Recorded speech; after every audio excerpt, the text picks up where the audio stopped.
Hi friends. അപ്പോൾ ഇന്ന് രാവിലെ തന്നെ ഞാൻ നിങ്ങൾക്ക് നല്ലൊരു കാഴ്ച കാണിച്ചു തരാം കേട്ടോ. അപ്പോൾ അതെന്താണെന്ന് വെച്ചിട്ടുണ്ടെങ്കിൽ ഇതാണ് നല്ല മൾബെറീസ് ഉണ്ടായിട്ടുണ്ട്. ഇപ്പോൾ നല്ല സീസണാണെന്ന് തോന്നുന്നു. അപ്പോൾ നന്നായിട്ട് ഉണ്ടായിട്ടുണ്ട് കേട്ടോ. അപ്പോൾ ഞാനിത് ടെറസിക്ക് വന്ന ഭാഗത്ത് വീഡിയോ ഉണ്ടോ ഇത്. താഴെ നിന്ന് നോക്കിയാൽ നമുക്ക് ശരിക്കും കുറേ എണ്ണം, അതായത് നമ്മൾ തൊടുമ്പത്തിനും അങ്ങോട്ട് താഴത്തോട്ട് വീഴുന്ന അത്രയും മൾബെറീസ് ഉണ്ടായിട്ടുണ്ട് കേട്ടോ. അപ്പോൾ ഞാനിതൊന്ന് കുറച്ച് പറിച്ചെടുത്തിട്ട് എന്തെങ്കിലും ഒന്ന് ഉണ്ടാക്കി നോക്കണമെന്ന് വിചാരിക്കുന്നുണ്ട്.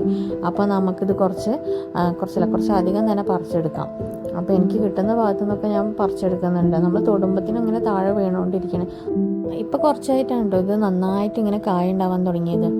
ഈ പൊട്ടിച്ചെടുക്കുന്ന ശുഷ്കാന്തി കണ്ടാൽ തോന്നുന്നു ഇത് ഞാൻ നട്ടു വളർത്തിയതാണെന്ന്. തെറ്റിദ്ധാരണയൊന്നും വേണ്ട, ഇത് ഞാൻ നട്ടു വളർത്തിയല്ല. ഇതിൻ്റെ ആൾ നമ്മുടെ പാപ്പൻ്റെ മോള് ഹരിതയാണ്. അപ്പോൾ അവൾക്ക് ഇങ്ങനെ കൃഷിയുടെ കാര്യത്തിലൊക്കെ ഭയങ്കര ഇൻട്രസ്റ്റ് ആണ്. അങ്ങനെ അവൾ കൊടുന്ന് വെച്ചിട്ടുണ്ടായിരുന്ന ഒരു മൾബറി ചെടിയാണിത്. ഇപ്പം അത് വലുതായി, അതിലൊരുപാട് കായകളുണ്ടായി. അതിപ്പോൾ എല്ലാവരും പൊട്ടിക്കാൻ തുടങ്ങി. അപ്പോൾ എന്തായാലും ഹരിതയ്ക്കാണ് അതിൻ്റെ ക്രെഡിറ്റ്സ്. മൾബറിക്ക് ഒരുപാട് കെയറൊന്നും വേണ്ട കേട്ടോ.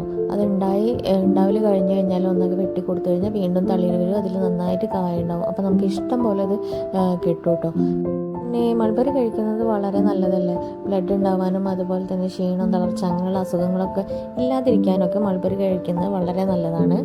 അപ്പോൾ ഞാൻ ഒരുപാട് പൊട്ടിച്ചെടുത്തിട്ടുണ്ട്. അപ്പോൾ ഇതിങ്ങനെ വെറുതെ കഴിക്കുമ്പോൾ നമുക്ക് കുറച്ച് കഴിച്ച് കഴിഞ്ഞാൽ മടുക്കും കേട്ടോ. അപ്പോൾ ഞാനിത് എന്തെങ്കിലും ഒന്ന് ഉണ്ടാക്കി നോക്കാമെന്ന് വിചാരിക്കുന്നത്. കണ്ടോ, നല്ല ഫ്രഷ് മൾബറീസാണ്. അപ്പോൾ ഞാനിത് നന്നായിട്ട് അങ്ങോട്ട് അരയണ്ട, ജസ്റ്റ് ഒന്ന് ഗ്രൈൻഡ് ചെയ്തിട്ട് അത് നന്നായിട്ട് വേവിച്ചെടുക്കുകയാണ് കേട്ടോ ചെയ്ത്. നമ്മൾ സിറപ്പും അതുപോലെ ജാമൊക്കെ ഉണ്ടാക്കില്ലേ, അപ്പോൾ അങ്ങനെ ഉണ്ടാക്കാമെന്നാണ് കരുതിയത്.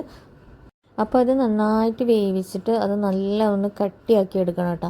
നമുക്ക് മധുരം വേണമെങ്കിൽ ചേർത്താൽ മതി, മധുരം ഇല്ലാതെ വേണമെന്നുണ്ടെങ്കിലും യൂസ് ചെയ്യാം. അപ്പോൾ ജാമൊക്കെ ആകുമ്പോൾ കുട്ടികൾക്ക് കുറച്ച് മധുരം ഉള്ളതാവും ഇഷ്ടം. അപ്പോൾ ആവശ്യത്തിന് നമ്മൾ നോക്കിയിട്ട് ചേർക്കുക. എന്നിട്ട് നന്നായിട്ട് അതൊന്ന് കുറച്ചധികം നേരം നമ്മളൊന്ന് വേവിച്ചെടുക്കണം കേട്ടോ. അപ്പോൾ നല്ലൊരു തിക്ക് പേസ്റ്റായിട്ട് കിട്ടും. അപ്പോൾ അത് ജ്യൂസാക്കാനും അതുപോലെ തന്നെ മൊയ്ത്തോ ഉണ്ടാക്കാനൊക്കെ എടുക്കാം കേട്ടോ. അതുപോലെ തന്നെ നമുക്കത് അതുപോലെ ബണ്ണിൽ വെച്ചിട്ട് ജാമാക്കിയിട്ട് യൂസ് ചെയ്യാം.